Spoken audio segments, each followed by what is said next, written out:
Sometimes we forget why we're here. It's easy to fall off track. These help us remember. These battle scars don't look like they're fading, don't look like they're ever gone away. They ain't never gonna change. These battles. Growing up, I had a dream, something no one else could see. Tell me what it means when your faith is falling beneath your knees and you can't breathe. Everything you see reminds you of what you're not or something you won't be. You gotta take what you're given, that's how we live it. Don't be mad at the system, it's simply how we've existed. I hear a lot of people talking like they politicians and choose to be an accountant because it's safe in the business.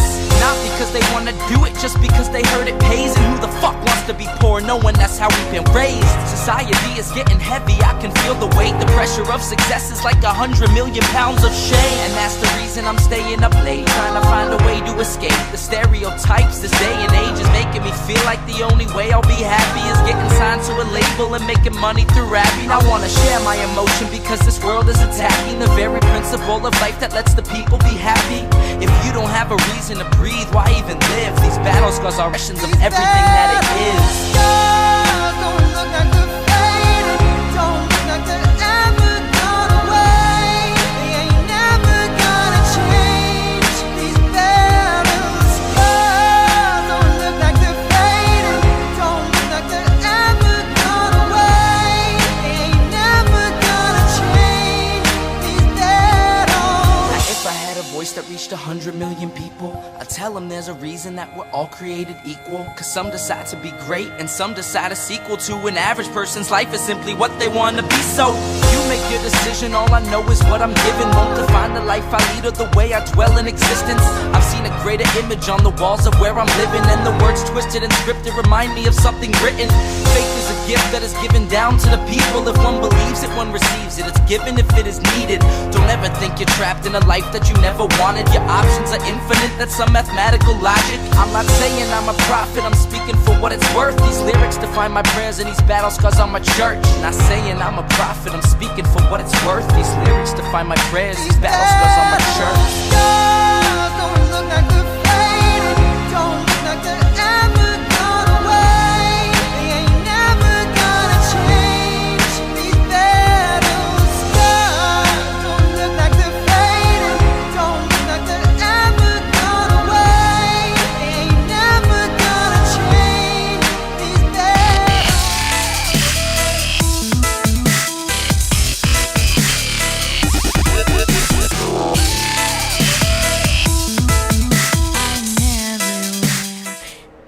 Hello! I just sat down. I ran across the basement because I was getting together my luggage actually for the LNC trip.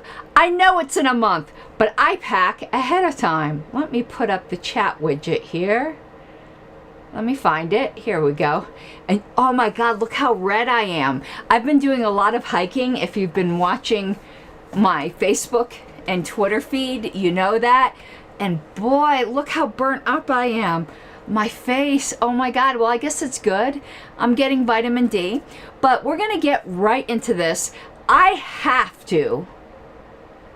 And thank you, Jeff Benjamin. He says he would never have known about the channel without KHNC. And these next few days, I'm just cramming, catching up with LP history. But, and thank you again, Jeff. So, my God, I can't believe how lobster-fied I am. Before we get started, let's just do all the grifting that we're required to do ahead of time. If you enjoy this type of content, which is very unique, I have a niche, patreon.com/Pink Flame of Liberty. As always, super chats matter. And my other sponsor. I've got two sponsors. If you have like a small business or a liberty-minded organization, again, sponsorships are super cheap, including getting it on KHNC. As Jeff mentioned the radio show I do in Weld County, Colorado.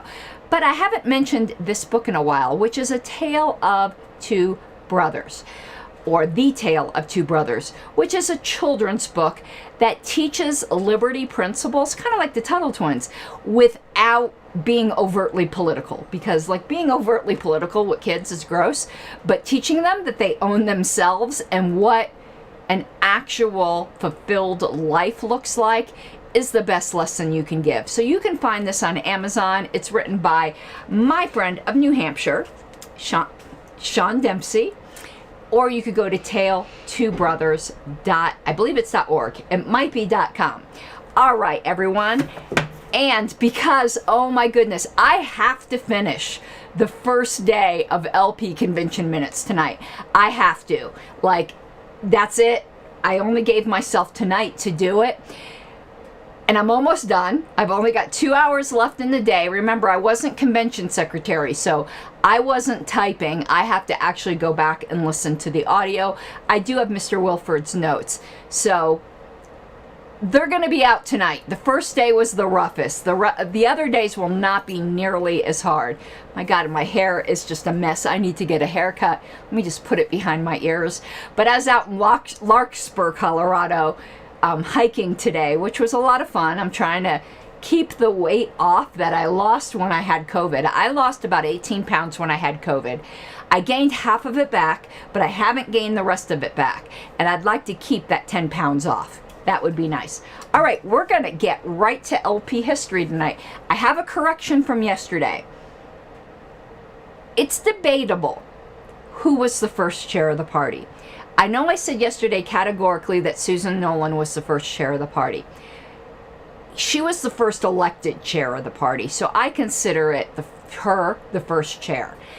David Nolan was the chair of the committee to organize the Libertarian Party. And then they did officially become the Libertarian Party on December 10th, 1971, and he remained chair. But until they had their organizing convention and a vote of the delegates, I still consider him temporary chair, and I think he would agree with me. So Susan Nolan, to me, was the first elected chair of the party, therefore the first chair of the party. He was temporary chair prior to that. But I wanted to give that correction because some people had disagreed with my assessment. Who elected David Nolan was the committee, I'm answering H. Reardon, was the committee to organize the Libertarian Party. So a very small group. It was 78 delegates in convention that elected Susan Nolan, David's wife. So I consider her the first chair of the party. She was the first one elected at a convention, and it was our organizing convention. We didn't even have bylaws prior to there. So I do not believe you can consider David Nolan the first chair. But if you go read the LNC list, because I did do, as I promised you guys, immediately after the show, and yes, I know my nails need to be done. Stop nail shaming me, bro. Or sis. But, I did post to the list that message from David Nolan, and a fellow LNC member said wise words from our first chair. Now, I wasn't going to start a historical debate on the LNC list, but I realized that some people disagree with me. By the way, speaking of history, applications are open for the 2 open committee slots on the Libertarian Party Historical Committee. If you're on the LP mailing list, you will have gotten the email's not going to go out till Sunday. But if you go to lp.org, you can see the advertisement for it. There are certain minimal qualifications. So go and take a look. And yes, H. Reardon, Robert's Rules, was used at the first convention. I will say they used it badly. They didn't really know what they were doing. But Robert's Rules was used. Robert's Rules has always been our parliamentary authority. All right. Let's get right to the news, shall we? So let me find what page I was on. Let me do the Rush Limbaugh thing here. Now, speaking of KHNC, though, you know I like ruffling feathers. It's a very conservative station, so I like pushing back a little. I'm a libertarian. I'm not from the right or the left. I can't stand either side. But my show this weekend's going to ruffle some feathers, because I'm going to critique a show by Ben Shapiro on the Roe versus Wade overturning. And the title of the show, I think, is going to be Let's Be Fair to the Left. And I know that's going to trigger a lot of people. Now, let me, though, tell you right up front, being fair also includes criticizing fairly. So, I'm going to agree with some points by Ben Shapiro and disagree with some points, like a good libertarian. The title is going to be a bit clickbaity, so I wanted to warn everyone ahead of time. All right, so where we had got to last time, sorry, but comments are going to go bye-bye from the screen as we pull up the issue. We're going to editorial. And the editorial is entitled On Defining, quote unquote, the Libertarian Fringe. And to interact with Jeff a bit, I'm both a fan and not a fan. I mean, when you're dealing with hyper-partisan commentators, of course they're going to be hyper-partisan by definition. So I do like some things Ben says, but Ben, I think it's a little arrogantly dismissive. But I do like a lot of what he says. Obviously, I watch a lot of commentators. The only commentators I don't watch a lot of is libertarian, like Dave Smith and Tom Woods. I listen/watch them, but I listen to a lot of commentators from the right and from the left in order to form opinions and try to challenge thoughts. But anyway, editorial on defining the lunatic fringe. And I remember I got really triggered on the last issue of LP News when they were talking about the lunatic fringe. And I was like, people, reality check, to most of the world, all libertarians are the lunatic fringe. Whether or not you're a radical libertarian or a moderate libertarian, the wider society views you as the lunatic fringe. And I too, I'm going to put this up on the screen here from Jeff. I too love me some Tom Woods. He's a friend of mine. He's a very dear man. Okay, so on defining the lunatic fringe. In our last issue, we had an editorial entitled On Falling Off the Edge, in which we discussed the bizarre behavior of the American and People's Parties and learned that there is a lesson to be learned from their experiences. That lesson, we said, was that any third party movement must be on guard against becoming too narrow in its appeal and be wary of its own lunatic fringes. Interesting. So the pushback I gave David Nolan on that column, he apparently got a lot of letters, because it's almost like he's reaching through time and responding to me. This is interesting. It says, and apparently most of our readers understood what we meant. A few, however, wrote in to ask if this was meant as an attack on anarchists. That's certainly how I took it. So interesting. The answer is no. It was not meant as an attack on any philosophical group. In fact, if you reread the editorial, you will note that the word anarchist never appears. That's cheap, David. You can attack somebody without ever mentioning a word. Sorry, David, speaking through time. Sorry to speak to the dead. That's a cheap argument. Rather, the editorial was aimed at those so-called libertarians of whatever stripe who see their viewpoint as the only valid one, which does not promote their own views exclusively. And this includes the extreme ortho-objectivists. Ooh, that's a turn of phrase. And there was a big problem with that in the early party. The monomaniacs, and that's a word I use all the time. Monomania is not a word used nearly enough today. Let me give you a prime example of monomania. It's both a gift and a curse that I have, that I make people feel something. So I have, like, my fans, and they are super fans. But I also have my detractors, and they are super haters. But the weird thing is about my detractors is I don't spend time with negative people. Hello, JJ. I don't spend time with negative people. When someone is consistently negative to me, I just cut them out of my life. I block them on social media and I move on, like water off a duck. Or as I like to say, like a duck off water. But these people, years later, are still talking about me, when the last conversation I had with them was like 4 years ago. That's monomania. That's not normal. Get over it, dude. Like, seriously, it's creepy as hell the way some people fixate on me. And again, it's a curse and a blessing.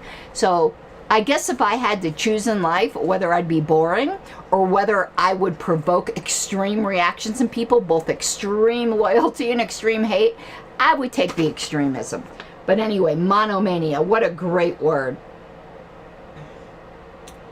Who want to turn the LP into a single issue party, and the rabid atheists who call for a removal from party office of all religious libertarians, as well as some, but not most, anarchists. Interesting. I see some rabid atheists in the party today, but that's not really a big problem because I also see rabid religionists. And I'm a Christian myself, so I'm not using that word as an insult because it could be any religion. It doesn't have to be Christianity. I happen to be a Christian. Says if the LP is to succeed, we must seek to broaden our appeal and not to narrow it. We should work to recruit all who are in fundamental agreement with our statement of principles. Hallelujah. Amen. I, of course, have rum. So we'll drink some rum to this. And I was just listening to that sea shanty song earlier today, and I've got it running through my head. The Billy O.T. song. And soon may the Wellerman come and bring us sugar and tea and rum. I can't get that earworm out of my head. If you haven't heard it yet, it's a song called The Wellerman. Wellerman. It's freaking great. It's all over TikTok. There once was a ship who set to sea, whose name was the Billy O.T. Oh, never mind. Okay. Continuing. Sorry, can't get that song out of my head. Whether they now consider themselves ACLU liberals, Birchers, Misesians, objectivists, Jeffersonians, or yes, anarchists. Guilty as charged. Hey, Megan Rose. The only proviso we should attach is that they be willing to work with one another to promote the ideals we all share as defined by the Statement of Principles, rather than seeking to rule or ruin. The troubles of the American and People's Parties, we believe, amply demonstrate the folly of any other policy. Okay, I absolutely agree with this. I wish I could remember. There was an LP News I wrote a column for, and it was early in 2021. That was, Mohican Libertarian says some of us are cannabis. It was called The Big Tent of Libertarianism. If I can find it quickly, I'm going to pull it up on the screen. It's going to take me 1 second. So it was an LP News, because someone wrote an opinion column, that basically excluded anarchists from the party. And of course, I had a heart attack, as I'm wont to do. And it was partially my fault that even got through, because I was on the APRC at the time, and I didn't catch that, or I would have disapproved that in a second. But it ended up being all good, because they allowed me to do my own editorial. And I'm trying to find it. I thought it was in 2021. Oh, here it is. Okay, we're going to pull it up and read it. Let me go here. Let's go back to here, but I'm going to need to remove the chat. And let's share my screen so you can see the article I wrote. It was in the third quarter of 2021. So they published it after those bastards removed me. Okay, the Big Tent of Libertarianism. Let's read it. It says, this is, well, let me, sorry, I need to look at it larger on my own screen. This is said so often it is almost a party cliche, and I sometimes wonder if we really stop to think about what this means. It obviously, and it's talking about the phrase big tent, it obviously does not mean that all ideas are equally libertarian and welcome. For example, our platform and membership pledge clearly reject the use of force to achieve social or political goals. So, if this tent is not encompassing of all ideas, what is it encompassing of? Where am I? What is it? Sorry, my eyes crossed. It is encompassing of all people. Everyone is welcome, even those who may have some ideas that are not perfectly libertarian.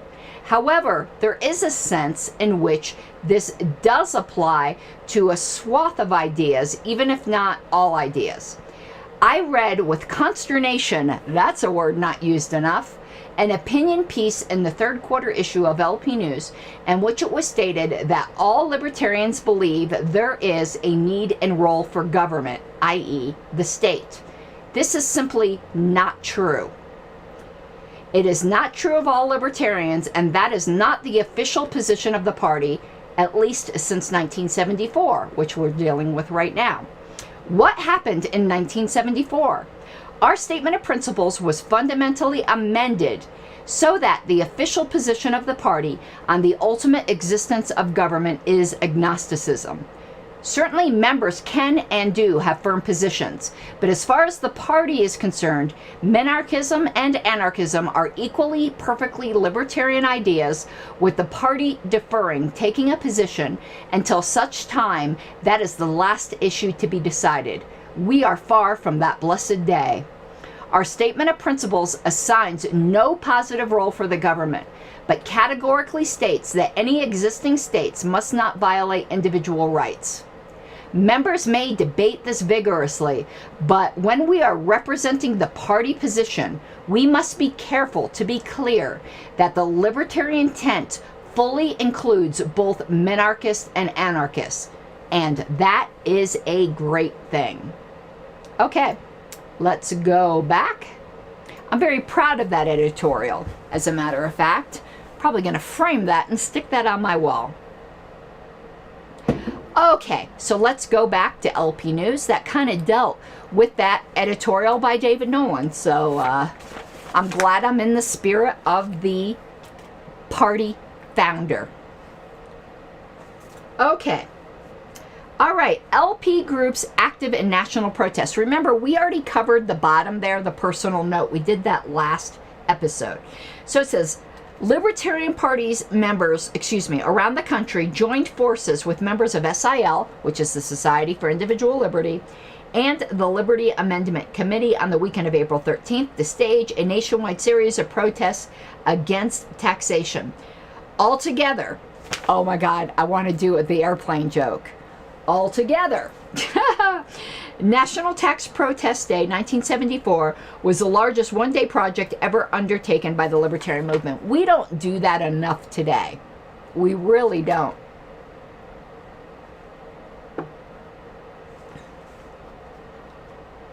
Hold on one sec. You know, I kept saying I was going to show you guys this picture. And I think I have it on my Facebook page, but maybe not. Somebody sent it to me when I said I couldn't find it, but I'm going to go look. Nope, it's not one of my featured photos. I thought it was. Do we not have featured photos anymore on Facebook? I guess not. Your photos? Well, anyway, there's a tax day protest photo I had, which I'm not locating. All right, well, I'll get that for a future show, if I remember. Let's continue here. I don't want to hold things up. 17 media newsmen attended the joint SLP-SIL press conference in Washington, D.C. on Friday, April 12th, and coverage was given both by Metro Media TV and NBC Monitor News nationwide. LP groups around the country distributed over 35,000 copies of the special leaflet prepared by National LP, and I don't have a copy of that leaflet. I would love to have that. Plus an estimated equal number of locally produced items. SIL also distributed material, and total estimated volume was in excess of 150,000 pieces. Among the most active groups were those in California, Florida, Utah, Oregon, Alaska, and Pennsylvania, and Nevada. Shame on Colorado. Demonstrations in front of IRS offices and post offices and in shopping centers produced good news coverage in all these states. In New York, the Free Libertarian Party candidates, Sandy Cohen and Guy Riggs, led demonstrations. Oh, here's Colorado. I shamed Colorado too soon. In Colorado, a rally scheduled for the 13th was postponed due to a blizzard. Was there a big blizzard in 1974 in April? I want to look this up. Okay, so we're going to look up Colorado blizzard, because April is late for a blizzard. Blizzard, April 1974. Let's take a look. Oh, wow. Apparently that was a big thing. Okay, there's images. Let's look at some of these images. Oh, wow. We're going to look at this one image. Check this out. Hold on. So, I will forgive Colorado for not doing a tax day protest. When you see this, hopefully you'll forgive them too. Look at that image right there on the right. Let's pull that up. Actually, no, that says Milwaukee 1973. Oh, here. April in Denver can mean summer or snow. So, look at this. So, biggest snowstorms in Denver history. Why didn't that pull up? There you go. So 3 feet of snow into Denver. So, okay, I'll forgive those. So it had nearly 46 inches of snow. Wow. Okay, we will not shame Colorado then for not participating in tax day. Woo, that is something. Okay, let's continue. But it was rescheduled for the 26th and drew some 75 people to hear congressional candidate John James. I think John James is the guy who designed the LiberSign logo. I know I keep going on these rabbit trails, but hopefully, you know, you guys who are into history, you like it. John James, I'm looking him up on Lpedia. Yes, oh my God, my memory.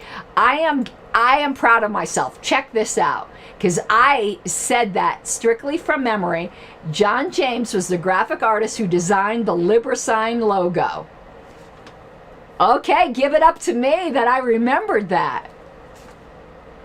So, in 74, 75 people showed up to hear him because of the rescheduled tax day protest because of a blizzard in April of 1974. Our leaflet was also distributed by the Liberty Amendment Committee activists in Louisiana, Michigan. Dr. R.S. Jaggard of Iowa mailed out 2,000 copies to members of the Association of American Physicians and Surgeons, and we have received a number of inquiries as a result. Altogether, we're going to definitely need to get that clip from Airplane. Objection, speculative. Be quiet, fishy man. And you too, Star Wars. All right. Altogether, there were anti-tax demonstrations in more than 50 cities around the nation, and many millions of Americans were exposed to libertarian ideas as a result. It is the same John James, JJ, because John James was in Colorado during that time. Because remember, the party started here. And it says, and we're made aware that the LP, alone among America's parties, opposes taxation on principle. Notice it says opposes taxation, not just income taxation. Now our platform does officially say that again. I'll pat myself on the back for that one. But the LP opposes all taxation, not just income taxation. The reason we focus on income taxation is because most people view that as the most regressive of all taxes, and it's the most doable to eliminate in the short term. But make no mistake, libertarians oppose and want to repeal all taxation. Okay, so that is it for that page. Let's see what else we're going to go over. We did this. We did the notice. Okay, we've got quite a bit, but the first isn't till Friday, so we're going to be doing history shows every day of the week through Friday. So we got 2 more days. Oof, I don't know if I'm going to get through all this. So let's get to the next page. And we'll at least get through, not political perspective, what I'm looking for. Whoops, let's go back. Right there. Votes to gain ballot status. Alrighty. And you see there's a picture of Jerry Tusil. If I'm correct, doesn't he still write for Reason Magazine? We're really testing my memory tonight. I think Tusil, unless I'm thinking of someone else, I want to look up Reason Magazine, Jerome Tusil. Well, at least, yep, he's a contributing editor of Reason Magazine. Okay, so my memory is doing well tonight. Those hikes are helping me stay young, apparently. And I think, isn't he an anarchist? I'm not sure about that. And then Percy Greaves are the 2 pictures up there. It says, for Congress in the 17th, looks like this is continuing a page. I don't know what this is continuing from. Yes, I see. So we're not going to do there because that's continuing from an earlier page. So let's just go below there to other news of LP candidates. It says LP now has 32 candidates in the field. We have nearly, didn't we have nearly 1,000 last election? As of May 6th, there were 32 LP candidates running for public office in 9 states around the country. The final total is expected to approach 50. Of the 32 so far running, 11 are in New York, 11 are in California, and the other 10 are scattered in other states. 3 of the 32 are running for governor, John Hospers in California, Jerry Tusil in New York, and Charles Mayer in Wisconsin. 3 are running for U.S. Senate, Bill White in California, Percy Greaves in New York, and Kay Haroff in Ohio. And 7 are running for the U.S. House of Representatives, Manny Klausner in California. Now, he's a big name in the libertarian movement. John James in Colorado, Jerry Millett in Louisiana, Bob Steiner in New Jersey, Sandy Cohen and Ken Kalchheim in New York, Carl Bray in Utah. Carl Bray obviously is another huge name we've talked about a lot. The remaining 19 are running for various state and local offices. John Hospers, back in California after a swing around the country, is averaging a speech every other day. On his recent tour, he gave talks in Michigan, New York, and New Jersey. Bill White is running hard for Senate and has produced an excellent campaign brochure explaining libertarian principles and their application to the issues of today. And then it goes on to give an address. Hal Gendrick, who is on the ballot for the June, and June's not capitalized, somebody needed to do better proofreading, June 4th election for California Superintendent of Public Instruction, is running on a sell the schools platform. God, I love libertarians. I love libertarians. Let me just say that. Sell the schools. I'll drink to that.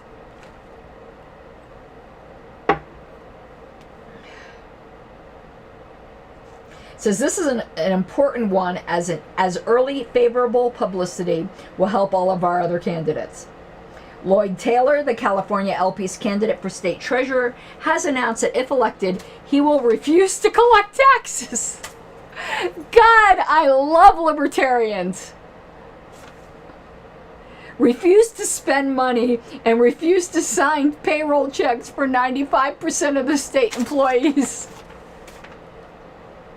I love you guys. And then it says, Dave Merrick, I think I know him. Didn't he end up moving to Montana? Hold on, we're gonna go look this up. I think Dave Merrick moved to Montana. Hold on. Dave Merrick. Libertarian. Let's just look him up.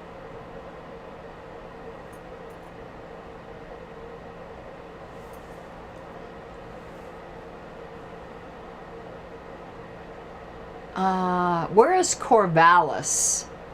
Is Corvallis in California? Because here is Billings Gazette. Oh my God. What a memory I'm having tonight. Dave Merrick did move to Billings, Montana. Woo! I am having a good night. Let me show you what I'm looking at. Libertarian Vice President candidate makes stop in Corvallis, but it is showing Dave Merrick. No, it's Billings Gazette. It's Billings, Montana. There might be a Corvallis in Oregon as well, but Dave Merrick ended up being a county chair in Montana. I remember this because of when Fellows passed away. I was Region 1 representative at the time, and Montana was just put into disarray when Mike Fellows passed away suddenly, because he was the party. And it turned out when Mike Fellows passed away and the Libertarians in Montana were trying to reorganize, I was like, well, where's your bylaws? And they're like, we've never seen any bylaws.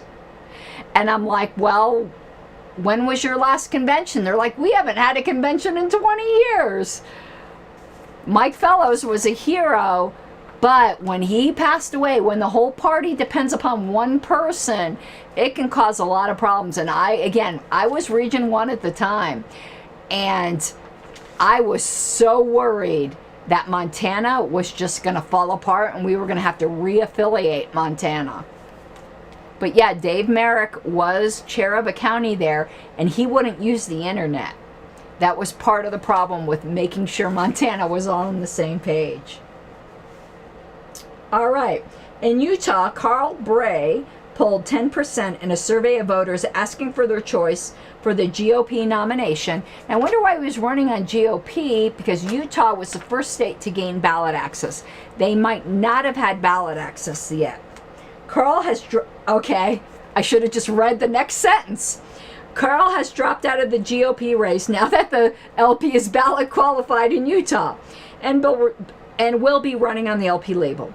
He was recently stopped by 12 armed police car, and his car searched for a machine gun, needless to say, which he didn't have. Carl is currently suing 8 IRS employees for $3,155,000 in connection with his being falsely arrested last year. Carl Bray was a tax martyr. In New York, Ken Kalchheim is campaigning on a tax rebellion platform and will seek the GOP and Conservative Party nominations in his district, as well as the FLP endorsement he has already received. New York has fusion candidates, which a lot of states don't have. Meanwhile, upstate, Sandy Cohen continues to make speeches nearly every day and held an anti-inflation rally in May 4th. His write-up in Playboy is now scheduled for June. He informs us, I'm going to have to take one for the team, guys, and order that issue of Playboy. I know it's a sacrifice on my part, but I do it out of love for you all, so that we can read that interview. You know, you have to twist my arm to order an issue of Playboy, but I'll do it for you. And in New Jersey, Bob Steiner is building his campaign around the slogan, I've had it. He reports a good response to his campaign so far. In Oregon, Paul Fedner is running for legislature on the platform that he is a tax reducer, not a tax user. All righty. Wow, that was interesting. Okay, let's see if there's anything else we can cover today. Otherwise, we will just continue tomorrow. Yeah, I think we're going to cover the Hospers McBride ticket, and that will be it for today. I think it was this page, right there.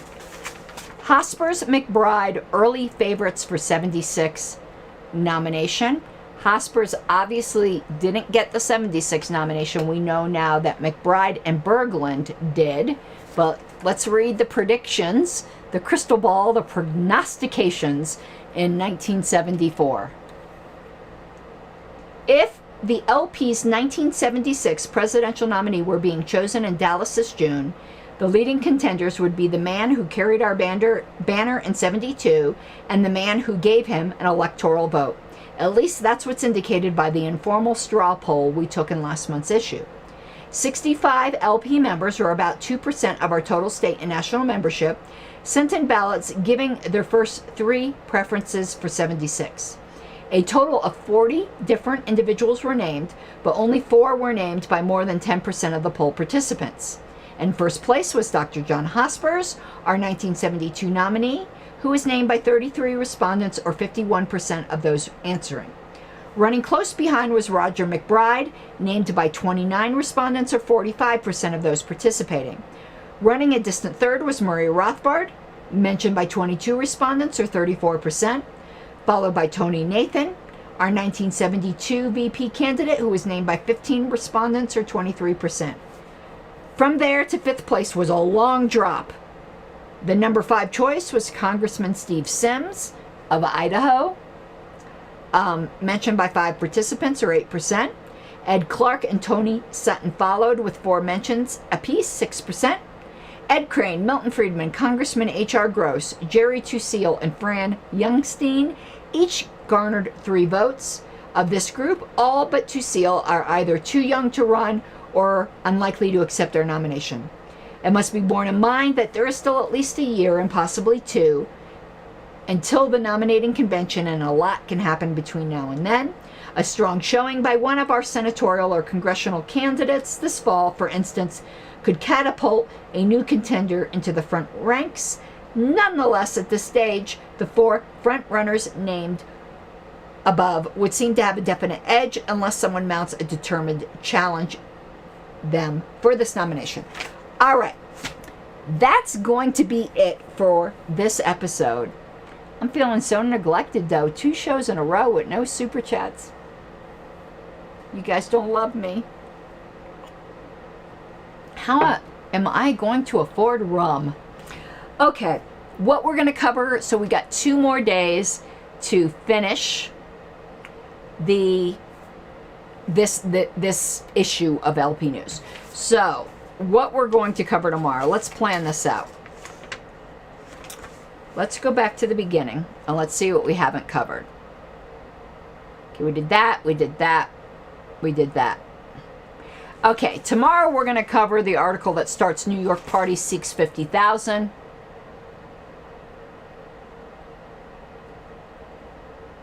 And we're going to continue through the political perspective. Thank you, Jeff.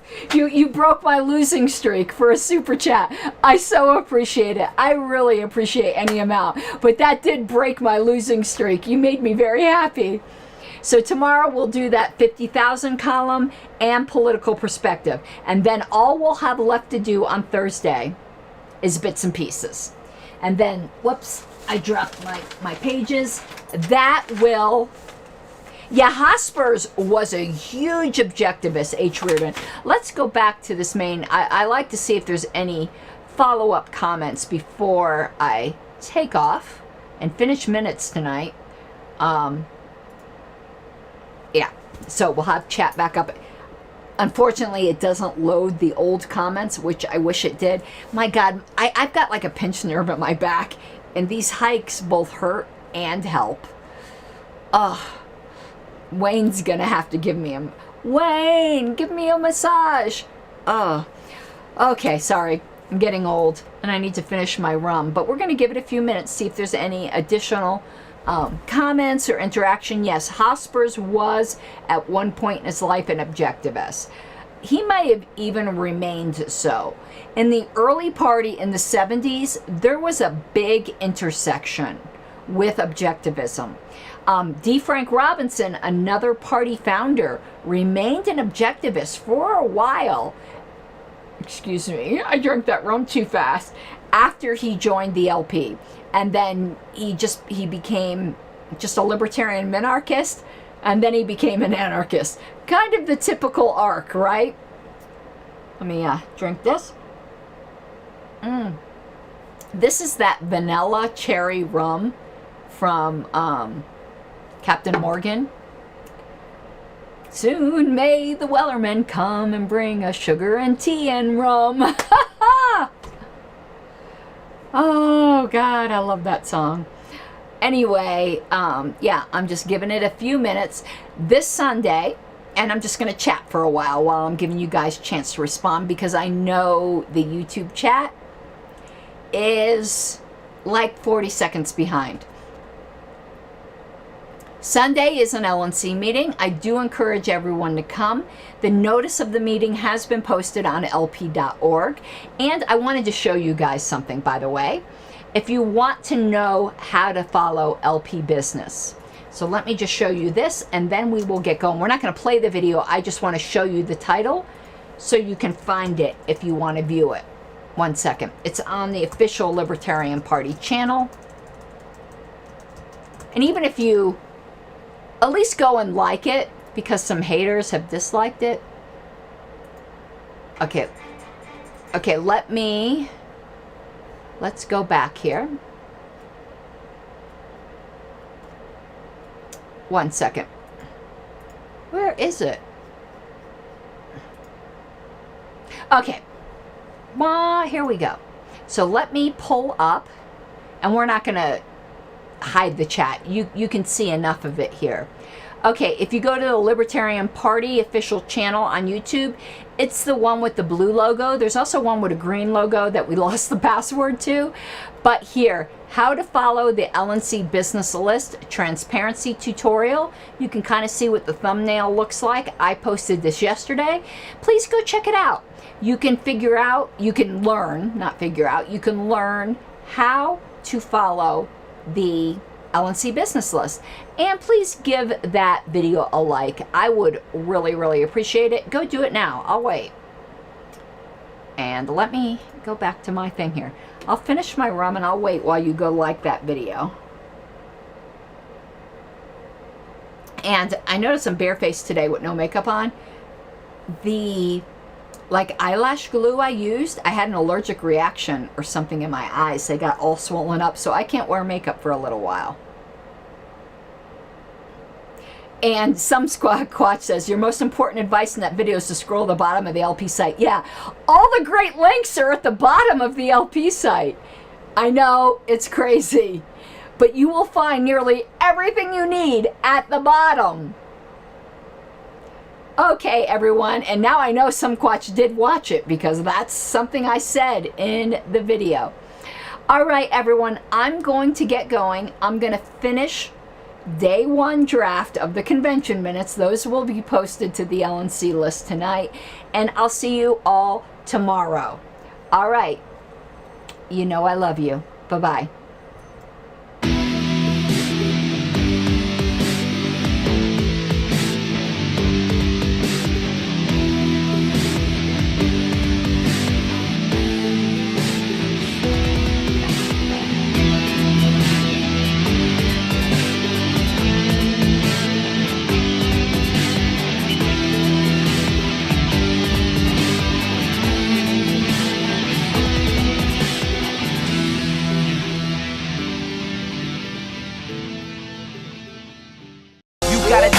Given, that's how we live it. Don't be mad at the system, it's simply how we've existed. I hear a lot of people talking like they politicians, or choose to be an accountant because it's safe in the business. Not